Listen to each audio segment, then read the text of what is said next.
Baik semuanya, pada kesempatan yang baik kali ini kita akan belajar bersama yaitu tentang pedoman kegiatan pengembangan keprofesian berkelanjutan atau dengan nama lain PKB dan angka kreditnya. Materi ini akan saya sampaikan dalam rangka bimbingan penulisan artikel, lebih khususnya adalah artikel pendidikan yang merupakan kerjasama antara MGMP IPA Kabupaten Pemalang dengan tabloid pendidikan aspirasi dari Kabupaten Purbalingga. Baik, saya lanjutkan. PKB itu memiliki dasar Permen Nekpan dan Reformasi Birokrasi nomor 16 tahun 2009 yang dimaksud pengembangan keprofesian berkelanjutan atau yang disebut dengan PKB adalah pengembangan kompetensi guru yang dilaksanakan sesuai dengan kebutuhan, bertahap, berkelanjutan untuk meningkatkan keprofesionalannya. Itu adalah pengertian PKB.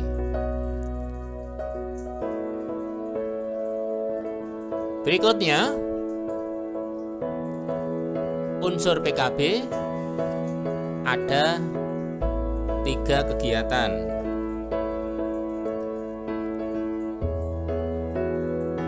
Yang pertama, pengembangan diri. Jenis-jenisnya, yang pertama adalah mengikuti diklat fungsional. Kemudian yang kedua, mengembangkan kegiatan kolektif guru. Yang kedua adalah publikasi ilmiah. Bentuknya bisa yang pertama membuat publikasi ilmiah atas hasil penelitian. Kemudian bentuk yang kedua bisa berupa membuat publikasi buku. Unsur PKB yang ketiga adalah karya inovatif. Jenisnya itu yang pertama adalah menemukan teknologi tepat guna. Yang kedua, menemukan atau menciptakan karya seni. Yang ketiga, membuat atau memodifikasi alat peraga.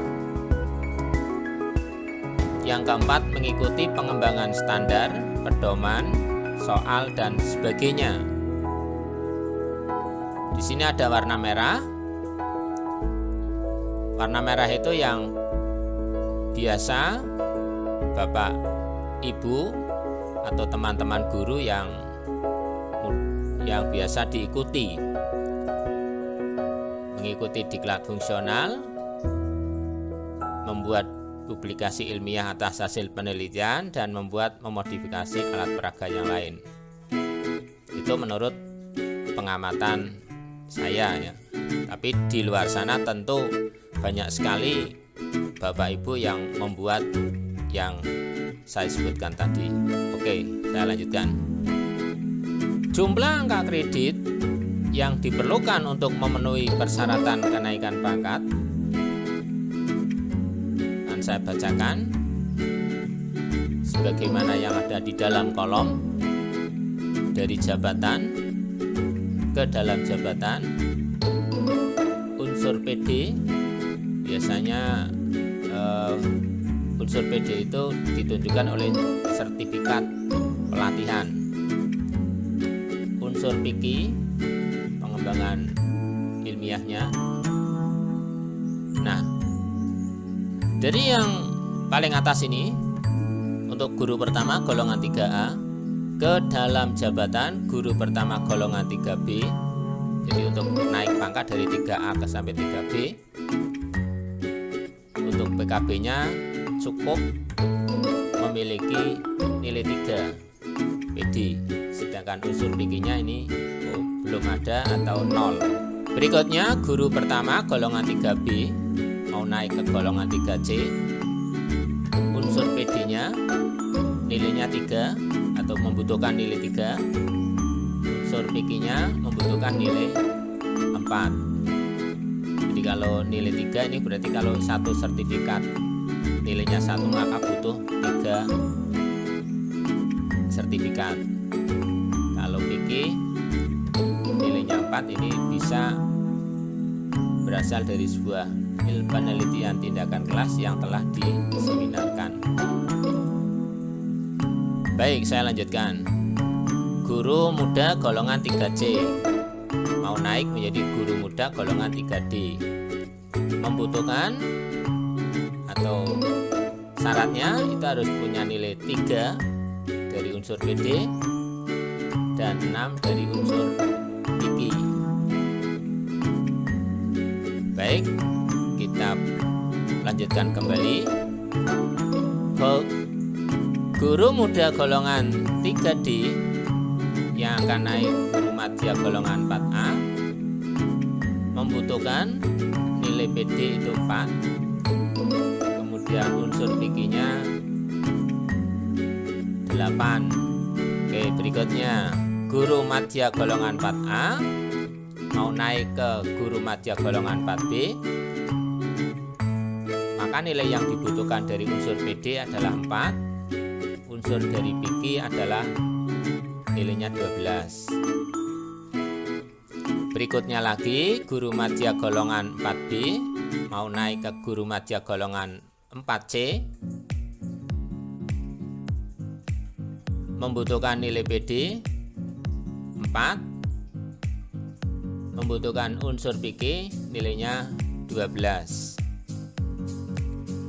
Kemudian untuk berikutnya lagi guru madya 4C mau naik ke guru utama golongan 4D, membutuhkan PD 5, nilai PD maksudnya 5, unsur nilai PQ-nya adalah 14. Nah, di sini ada tanda bintang. Artinya tanda bintang itu guru madya atau golongan ruang 4C yang akan naik jabatan menjadi guru utama golongan ruang 4D maka wajib melaksanakan presentasi ilmiah. Presentasi ilmiah ini dilakukan secara lisan dan terbuka di hadapan tim penilai tingkat pusat, akademisi, dan pejabat setempat. Waktu dan tempat pelaksanaan presentasi akan ditetapkan oleh tim penilai, disesuaikan dengan jumlah guru dan lokasi guru yang akan melaksanakan presentasi. Penyelenggaraan kegiatan presentasi dilakukan oleh LPMP setempat. Kalau kita di Pemalang, maka LPMP-nya adalah di Semarang. Guru yang akan melakukan presentasi diwajibkan membuat makalah yang menjelaskan secara ringkas dan lengkap semua kegiatan PKB yang telah dilakukan, paling tidak memenuhi persyaratan 5. Angka kredit dari subunsur pengembangan diri 14 dan angka kredit dari subunsur publikasi ilmiah atau karya inovatif. Nah, itu penjelasan yang bintang tadi. Dan yang terakhir adalah guru utama 4D menjadi guru utama golongan 4E, membutuhkan unsur PD nilainya 5 dan unsur PQ nilainya 20. Jadi sekali lagi ini adalah kebutuhan ya, untuk kenaikan pangkat dari berbagai jenjang dari golongan 3A sampai dengan golongan 4E. Baik, saya lanjutkan kembali. Sekarang persyaratan kegiatan PKB. Laporan karya tulis ilmiah atau yang disingkat dengan KTI itu harus memenuhi unsur apik. Apik itu adalah singkatan ya. A adalah asli. Jadi laporan yang dibuat benar-benar merupakan karya asli penyusunnya, bukan merupakan plagiat, jiplakan, atau disusun dengan niat dan prosedur yang tidak jujur. Jadi nanti Bapak Ibu setelah mengikuti kegiatan pelatihan, jangan sampai terjadi Bapak Ibu misalnya nyun sewu menulis artikel kemudian dikirimkan ke penerbit, tulisan artikel itu milik orang lain yang sudah pernah dipublikasikan. Kalau ketahuan, ini akan sangat memalukan. Maka saran saya ketika Bapak Ibu nanti menulis, misalnya bolehlah melihat hasil teman yang lain untuk ya sekedar pembanding, kemudian jangan mengcopy paste saja, tetapi ya harus kita kembangkan, kita explore ya, sehingga itu merupakan karya yang orisinil dari kita sendiri ya. Jadi tidak mengambil milik orang lain kemudian dikirim dengan mengganti nama penulis. Ini pernah terjadi kemarin di pelatihan tempat lain sehingga menjadi masalah di belakang. Jadi sekali lagi teman-teman setelah mengikuti pelatihan ini jangan sampai menjiplak karya orang lain kemudian dengan serta-merta diganti penulisnya saja dengan nama kita kemudian dikirim. Itu kita harus hati-hatilah. Berikutnya P adalah perlu. Hal yang dilaporkan atau gagasan yang dituliskan harus sesuatu yang diperlukan dan mempunyai manfaat dalam penunjang pengembangan keprofesian dari guru yang bersangkutan. Manfaat tersebut diutamakan untuk memperbaiki mutu pembelajaran di satuan pendidikan guru yang bersangkutan. Itu penjelasan mengenai P. Berikutnya I. I adalah ilmiah. Ilmiah artinya laporan yang disajikan dengan memakai kerangka isi dan mempunyai kebenaran yang sesuai dengan kaidah-kaidah kebenaran ilmiah dan mengikuti kerangka isi yang telah ditetapkan. Berikutnya K adalah konsisten. Isi laporan yang sesuai dengan tugas pokok penyusunnya. Bila penulisnya seorang guru, maka isi laporan haruslah berada pada bidang tugas guru yang bersangkutan dan memasalahkan tentang tugas pembelajaran yang sesuai dengan tugasnya di sekolah atau madrasah. Itu penjelasan mengapa harus memenuhi unsur apik. Oke, saya lanjutkan kembali. Jenis PKB. Yang A adalah pengembangan diri.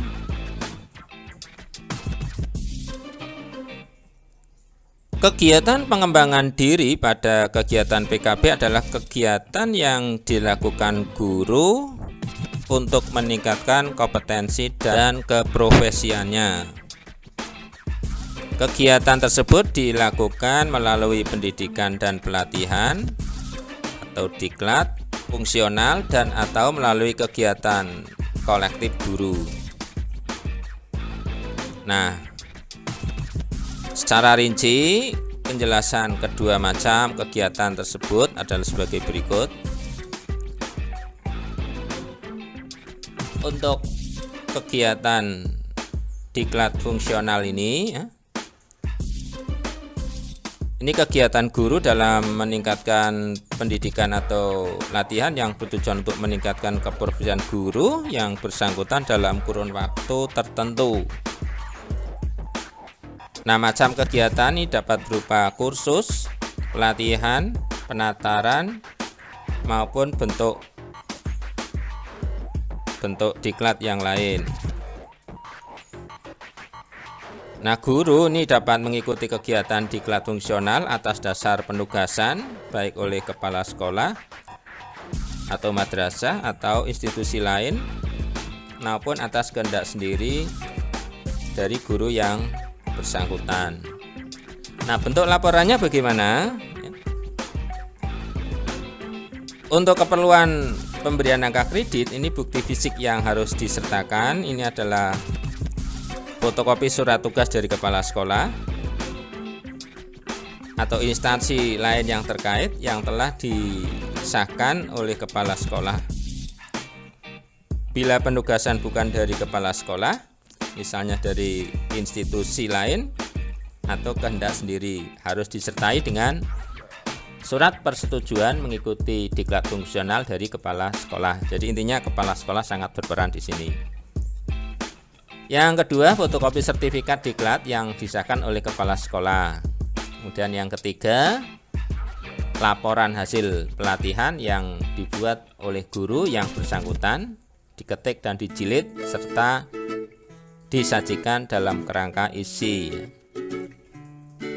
Ada bagian awal itu memuat judul diklat yang diikuti, keterangan tentang kapan waktu pelaksanaan diklat, di mana kegiatan diklat diselenggarakan, tujuan dari penyelenggaraan diklat, nama waktu pelaksanaan diklat, surat penugasan penyelenggaraan pelaksanaan diklat, surat persetujuan dari kepala sekolah, serta fotokopi sertifikat atau keterangan dari pelaksana diklat. Nah, bagian isi tadi di bagian awal, sekarang di bagian isi. Yang pertama adalah uraian rinci dari tujuan diklat, pengembangan diri yang dilakukan. Yang kedua, penjelasan isi materi yang disajikan dalam bentuk diklat. Yang ketiga, tindak lanjut yang akan atau telah dilaksanakan guru peserta diklat. Yang keempat, dampak terhadap peningkatan kompetensi guru dalam peningkatan mutu KBM dan siswanya. Kemudian yang terakhir pada bagian isi adalah penutup. Nah, kemudian bagian yang akhir atau ketiga, ini adalah lampiran berupa metrik ringkasan pelaksanaan diklat yang disajikan dalam format tertentu. Dan sekedar informasi saja untuk kebutuhan pengembangan diri yang berupa sertifikat. Ini kalau lama pelaksanaan diklat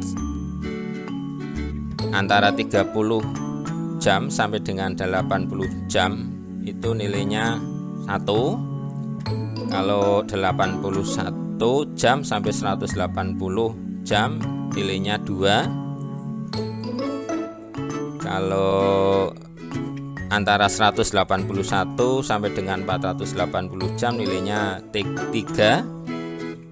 Antara 481 sampai dengan 640 nilainya 6. Dan seterusnya ya, sampai yang tertinggi itu 15. Oke, kita lanjutkan. Mengikuti kegiatan kolektif guru ya. Ini bisa melalui MGMP ya. Bisa melalui MGMP ya, kegiatan rutin di MGMP. Kemudian bentuk laporannya sebagaimana ya. Bagian laporannya itu ada bagian awal ya, yang memuat judul dari kegiatan yang diikuti, keterangan tentang kapan waktu pelaksanaannya, di mana kegiatan dilaksanakan, dan tujuan pelaksanaan kegiatan, lama waktu pelaksanaan kegiatan, surat penugasan, surat persetujuan dari kepala sekolah, serta fotokopi sertifikat atau keterangan dari pelaksana kegiatan. Kemudian bagian isi itu ada tujuan kegiatan yang dilakukan, penjelasan isi kegiatan, itu yang kedua. Yang ketiga, tindak lanjut yang akan atau telah dilaksanakan guru. Kemudian bagian isi yang keempat adalah penutup. Bagian akhir itu lampiran yang terdiri dari makalah atau materi yang disajikan, kemudian metrik ringkasan materi secara kolektif. Nilainya tidak terlalu banyak ya, kecil ya. Oke. Berikutnya adalah publikasi ilmiah. Pada publikasi ilmiah, ini yang pertama adalah presentasi pada forum ilmiah. Kemudian yang kedua, publikasi ilmiah berupa hasil penelitian atau gagasan bidang pendidikan. Bidang pendidikan formal yang terdiri atas 4 kelompok, yaitu 1. Laporan hasil penelitian, tinjauan ilmiah, tulisan ilmiah populer, dan artikel ilmiah dalam bidang pendidikan. Yang menjadi fokus pada kegiatan kali ini adalah yang keempat, artikel ilmiah dalam bidang pendidikan. Baik, kita lanjutkan kembali. Artikel ilmiah dalam bidang pendidikan adalah tulisan yang berisi gagasan atau tinjauan ilmiah dalam bidang pendidikan formal dan atau pembelajaran di satuan pendidikan yang dimuat di jurnal ilmiah. Nah, kerangka isinya itu meliputi pendahuluan, kajian teori, pembahasan, dan kesimpulan. Bukti fisik dan angka kreditnya. Jadi untuk bisa dinilai, bukti fisiknya adalah berupa jurnal ilmiah di mana karya kita diterbitkan atau bisa berupa fotokopi. Tentu nanti ada surat bukti terbit dari jurnal itu ya. Dan angka kreditnya besarannya seperti ini. Artikel dalam bidang pendidikan formal dan pembelajaran pada satuan pendidikan dimuat di jurnal tingkat nasional terakreditasi, nilainya 2. Yang kedua, kalau di tingkat provinsi nilainya 1,5. Nah, kita nanti berada di sini ya, di nomor 2. Nilainya 1,5 dalam 1 kali penerbitan. Kalau 2 kali penerbitan berarti ya 1,5 kali 2 nilainya 3. Ini adalah unsur bikinya. Kemudian artikel yang dimuat di jurnal tingkat lokal itu bisa kabupaten atau kota, sekolah atau madrasah, itu nilainya 1. Jadi kalau sekolah kita itu punya jurnal ya, kita bisa menerbitkannya dan mendapatkan nilai untuk fikih 1. Pertanyaannya, apakah di sekolah kita sudah memiliki jurnal atau belum ya? Demikianlah materi yang bisa saya sampaikan. Semoga bisa dipahami pada Bapak Ibu, dan tentu ketika ada salah kurangnya itu dari diri saya, permohonan maaf yang setulus-tulusnya, dan sekali lagi mohon maaf. Saya akhiri, wabillahi taufiq wal hidayah. Wassalamualaikum warahmatullahi wabarakatuh.